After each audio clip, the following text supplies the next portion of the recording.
In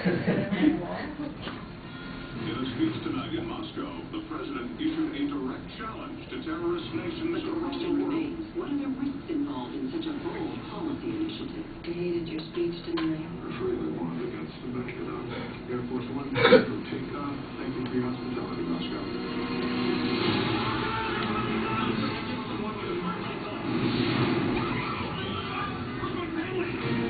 The president's plane, Air Force One, has been hijacked.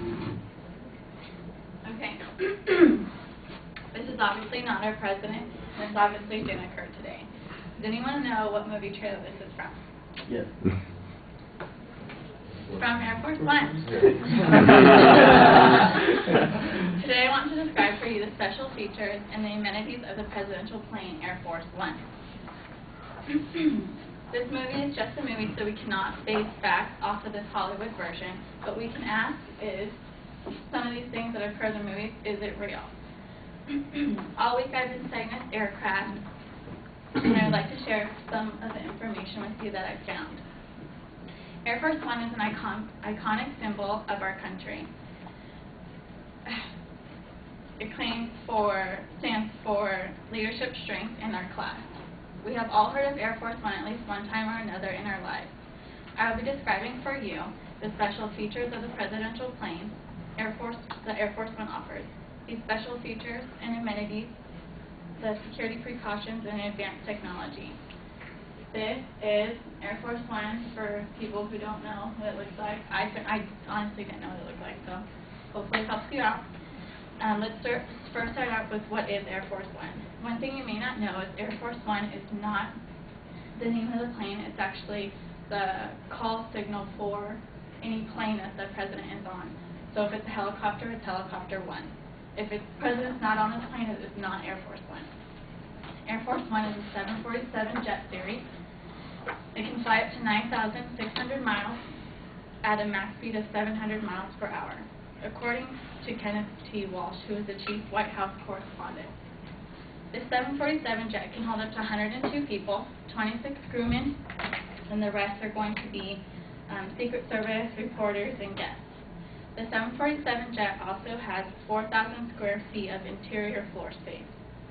Now that you know the basics of the plane, I want to describe for you the 4,000 square feet jet has to offer the president. This is a picture of the layout of the 747. It starts with what's called the White House.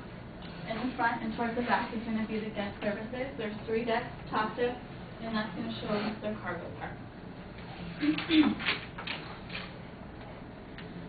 Looking at this diagram, I'll describe for you the important rooms that are used by the president and his staff. Starting with the presidential suite, Reggie Dixon, who is the chief flight attendant, describes the president's room as everything he needs and more. It contains a bed for the First Lady, a bed for the President, his or her sink, and a shower. Colonel Tillman, pilot for Air Force One, describes the plane as a flying White House. It has an Oval Office. It also contains its own hospital with around-the-clock doctors and nurses. It contains a 50-inch plasma TV. It turns into a dining area once food is prepared. Air Force One, again, is split into two sections, White House and guests. Guests are not allowed to go to the front of the White House. There's blue carpet and tan carpet to divide the two sections. Everything in the White House part is going to have the presidential seal, which looks like this.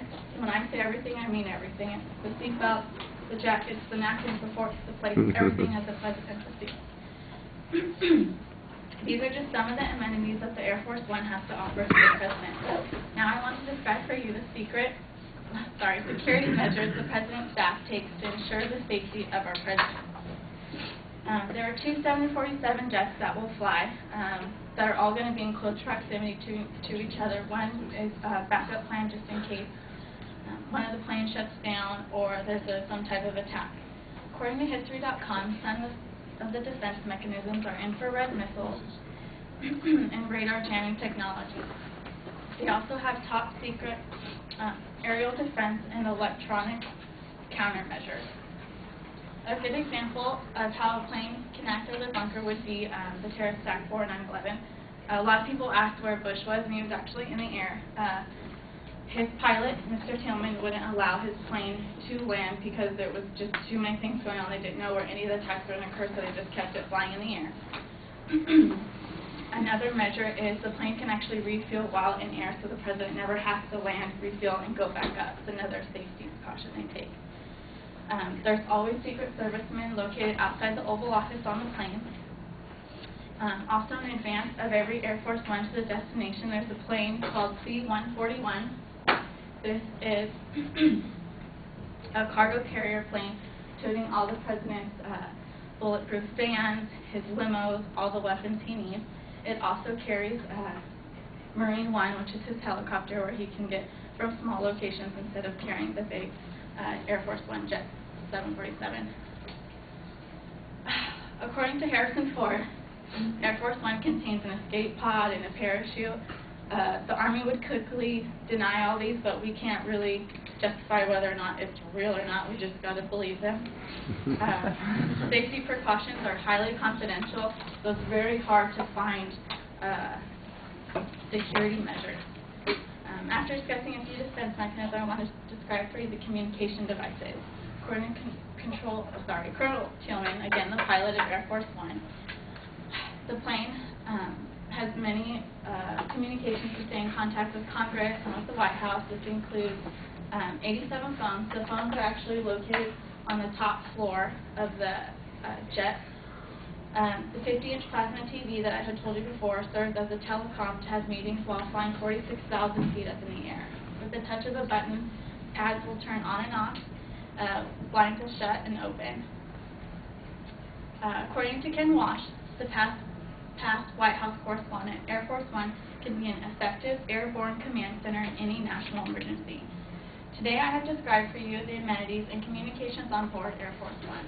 This plane has always been an iconic symbol of America and what it stands for.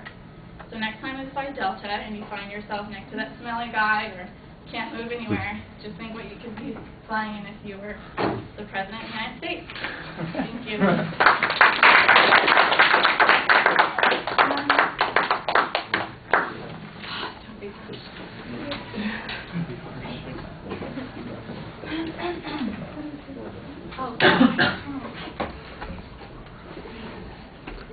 All right, Marco, what did you think? She cited her information right. She threw all her citations before she said it. The only thing, she felt a little rushed. She was just trying to she didn't go through the flow. And she was pointing out her main topic, but then she would go off topic where she was not talking about it. But other than that, it was good. Great statistics and everything. I believe it.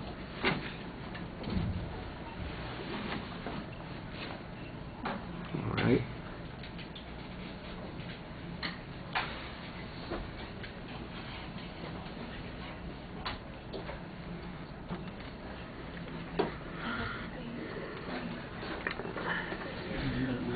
All right, I like the video clip as an attention device. It's a little bit longer than I might have wanted, but I know it's hard to edit those kinds of things up. Exactly right. I thought you did a nice job transitioning to the actual image on the screen and then identifying your subject. Your thesis statement's very clear. You've got an excellent preview of what you're going to talk about. So for the most part, everything in the introduction is really solid. On the supporting material, I thought you were very consistent about citing information. I would have liked maybe a little bit more historical context, but I did like the definition thing about the designation of any plane that the President is on as Air Force One. And then you made reference to some of the other vehicles that the President travels in later on, and I thought it was interesting, that they have a similar kind of designation. The explanations, I thought you managed to get plenty of details in there for something that you thought was kind of hard to find information on. I mean, I'm looking at, hey, there's a diagram of what the plane looks like, so she found something that worked there, and I thought that you used that pretty effectively. It's well organized. Kind of the same problem that I was mentioning with Caitlin's presentation on the transitions. It's just a little mechanical. It's one of those things, the more you do this, the easier it'll flow. It'll get smoother as